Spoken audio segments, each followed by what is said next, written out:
Welcome to the amazing world of dinosaurs. I'm Anna, and this is Tyler. We've all seen the skeletons of scary meat-eating dinosaurs, like this Allosaurus behind me. Today, we're going to learn many things about these prehistoric hunters. And find out what sets this group of meat-eating dinosaurs called theropods apart from all the rest. Plus, we're going to see just how many different types of theropod dinosaurs there were. It's all coming up on this episode of... Wait, Tyler, we almost forgot the best part. Oh yeah! Today we're going to talk about the scariest dinosaur that ever roamed the earth. A dinosaur known as the king of the Cretaceous. The Tyrannosaurus Rex.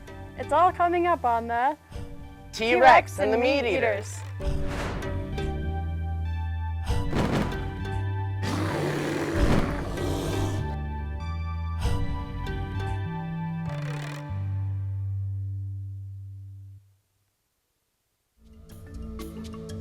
Theropods, or meat-eating dinosaurs, are among the most effective predators our planet has ever seen. They had unique qualities that made them very different from any other kind of dinosaur.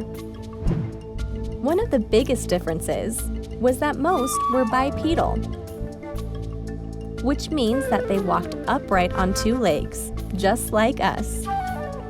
Theropods had huge thigh muscles they used to run down their prey.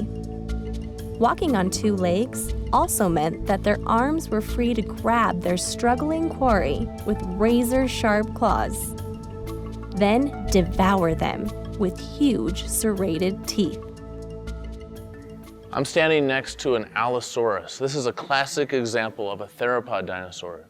Theropods are the meat eaters. This is what you think of when you think of meat-eating dinosaurs, things like T-Rex. Theropod dinosaurs are known from some of the earliest examples of dinosaurs. They appear about 240 million years ago, and they look a lot like this Allosaurus, although they're a little bit smaller.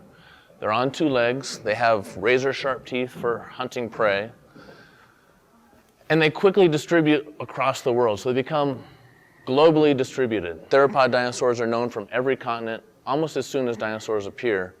Theropod dinosaurs are the dominant predator in nearly every dinosaur ecosystem. And all theropod dinosaurs are characterized by a number of interesting features. Almost all of them are bipedal, so they walk on two legs, a lot like a bird. They have three large toes that they walk on.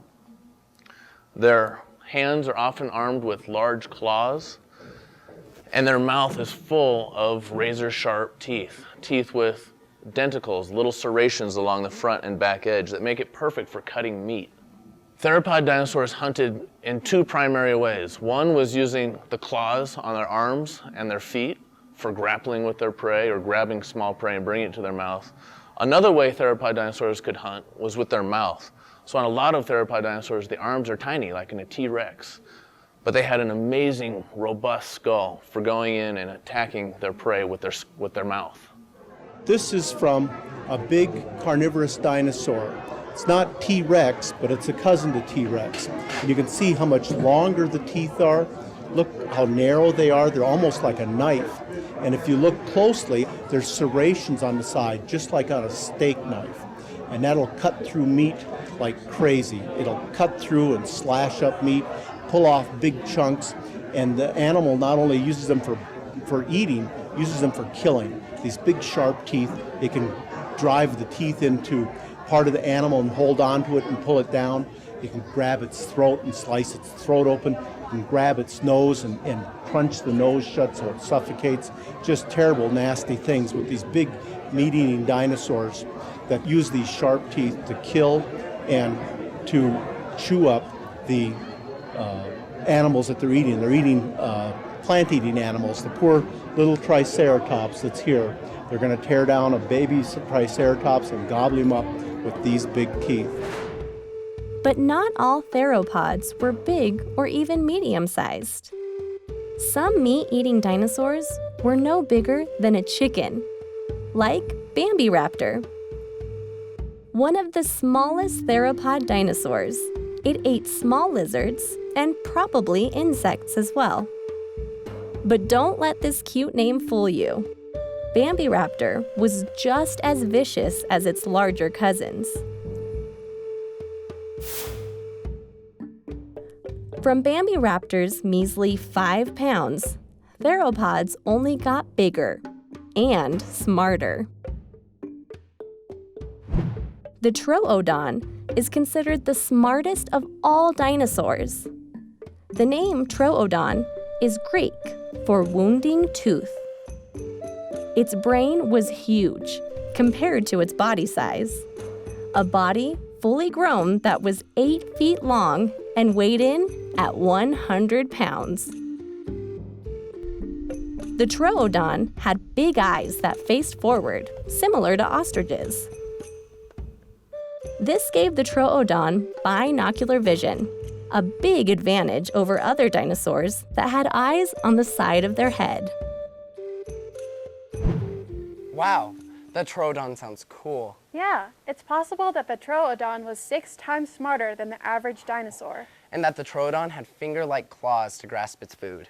In fact, a lot of scientists think that the Troodon was an omnivore, which means that it ate both animals and plants. So, the Troodon was smart, had eyes towards the front of its head, could hold its food in its hands, and ate both meat and veggies. That's right, a lot like us humans today. What about the raptors? Those were a special group of theropods, right? The raptors were crafty and vicious hunters. There are many types of raptors in all sizes.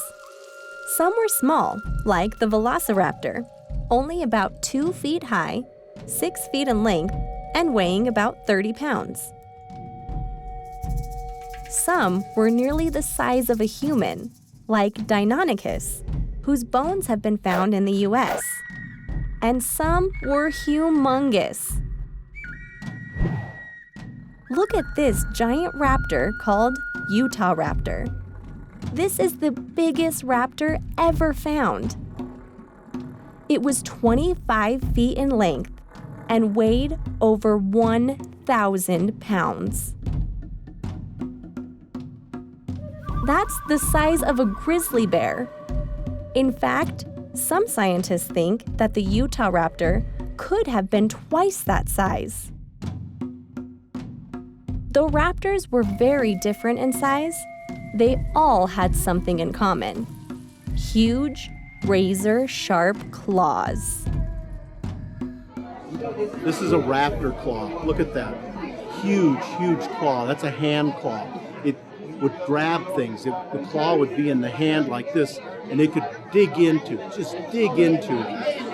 about anything. And this is just the bony part, the skeletal part of the claw. On the outside was the fingernail, or the actual claw that you see, and it was twice as big as this. It came down to here. So it was very, very sharp, very long, just big meat hooks. It could grab a hold of things and just tear them apart or hold on to them while he bit them and ate them. And not only did raptors have long, scary claws, they had a mouthful of deadly teeth. That's quite a powerful combination, enough to make them one of the deadliest predators of prehistoric times. Now, it's time for the main attraction. May we introduce the king of the Cretaceous, The mighty T-Rex. Could we get a bigger T-Rex in here? Much better. The Tyrannosaurus Rex was truly the king of the dinosaurs. Though some dinosaurs were larger, the T-Rex reigned supreme as the most cunning land predator of the Cretaceous. And because T-Rex bones are among the last known fossils found before the great dinosaur extinction, and because he had the bigger brain, it can be said that the T-Rex was a better hunter than any of his larger cousins. These relatives included the Giganotosaurus, who weighed up to 13 tons, the Carcharodontosaurus, which weighed up to 15 tons, and the biggest theropod ever discovered, Spinosaurus, which weighed an amazing 20 tons. Surprisingly, this giant of the meat-eating dinosaurs probably only ate fish, and spent a lot of its time in the water. As you can see, its skull looks a lot like a modern-day alligator's. The T-Rex lived in what is now Western North America. When they were born, they weighed around 65 pounds, about the size of a Siberian husky. By the time they were full-grown, they weighed as much as an elephant, up to 8 tons, and lived for about 30 years. They had huge legs and thighs, but very small arms. But don't let the size of their arms fool you. They were extremely strong and had sharp claws. Their teeth are the biggest of any theropod ever found. They could run on average 25 miles per hour, which means they were as fast as humans. Did T-Rexes hunt alone or in packs? So we have great evidence, at least in some cases, that theropod dinosaurs, the meat-eating dinosaurs, hunted in packs. So we find big groups of dead theropod dinosaurs, so we can infer that they probably were living together. Some, though, are likely solitary. We don't find the giants like Tyrannosaurus Rex in packs. So it's possible that some lived in packs and some hunted alone. But what about growth? They weren't born humongous. So how long did it take for them to get full size? Eggs are known, so eggs of theropod dinosaurs are relatively common, and it appears that they grow very, very quickly. So something like a T-Rex that's 6 to 8 tons grew to that size within 15 years. So unlike a giant crocodile, these things were growing incredibly fast and reaching adult size very, very quickly. But they also lived a short life. So some of the largest, like T-Rex, we know, probably didn't live much beyond 30 years old. So they got big very quickly and lived a short life.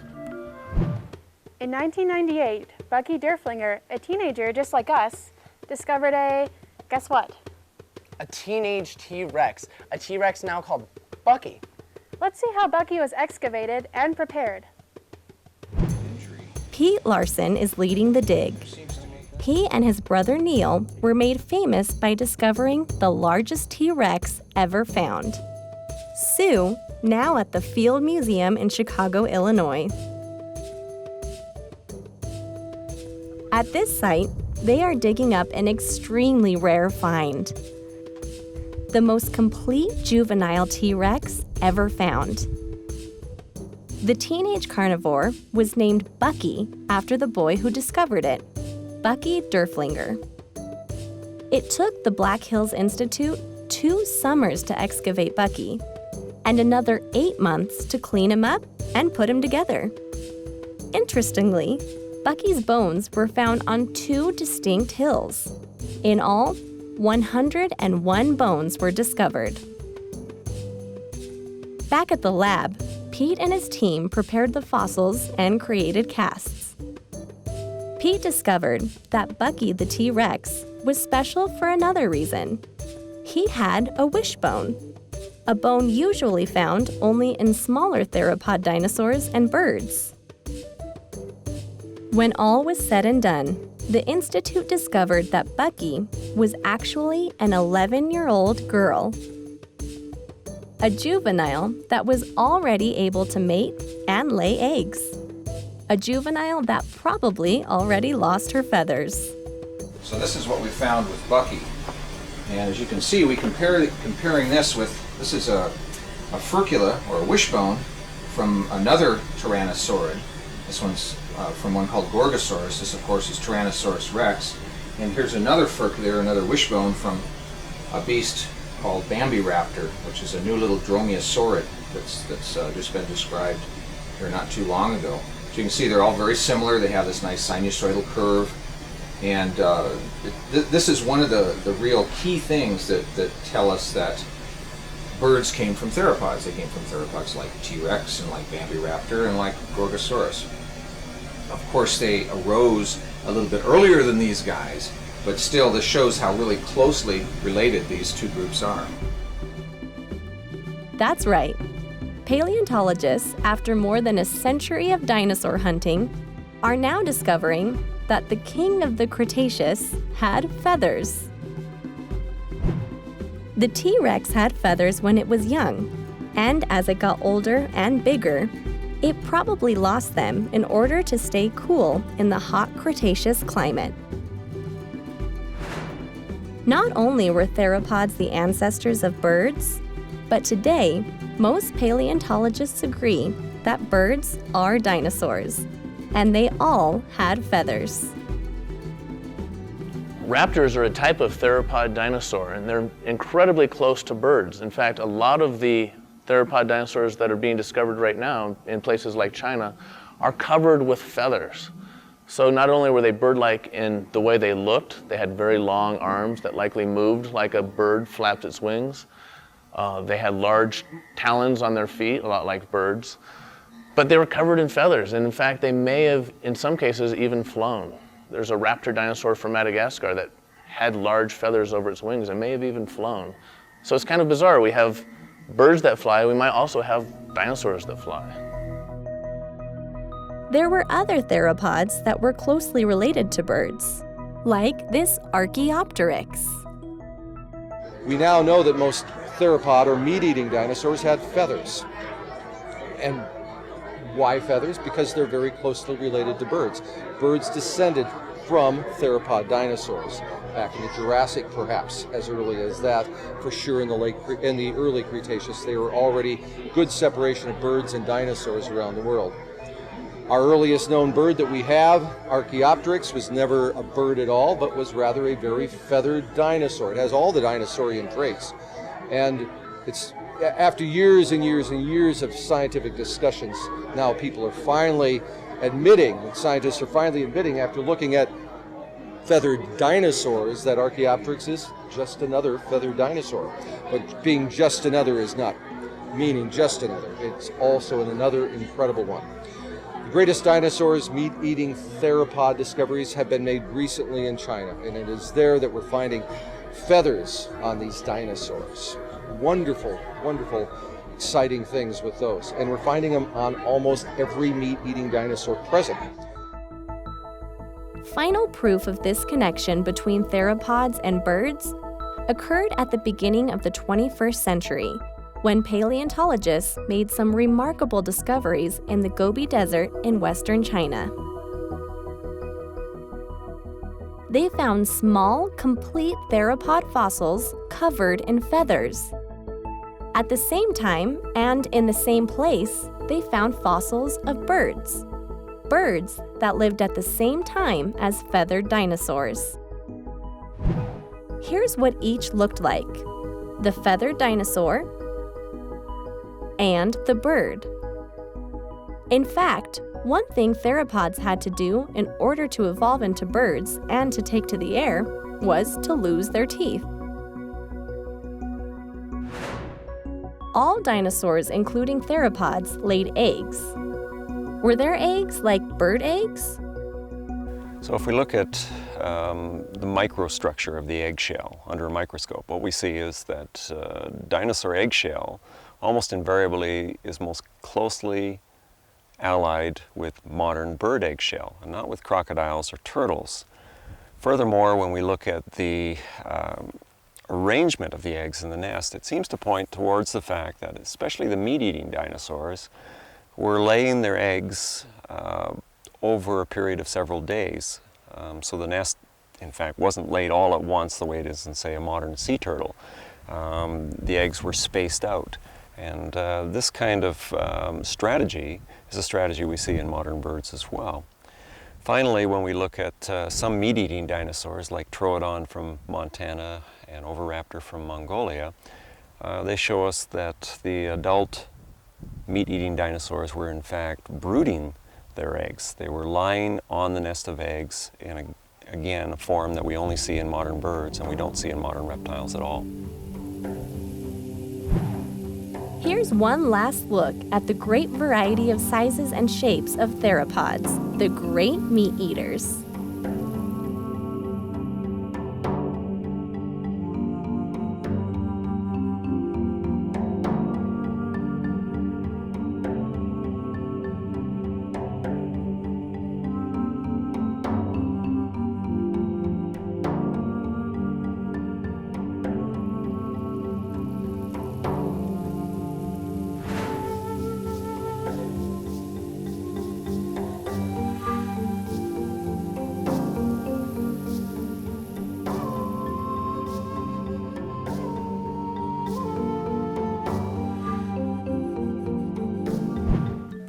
Theropods are the great dinosaur survivors. It turns out that they didn't go extinct at all. That's right.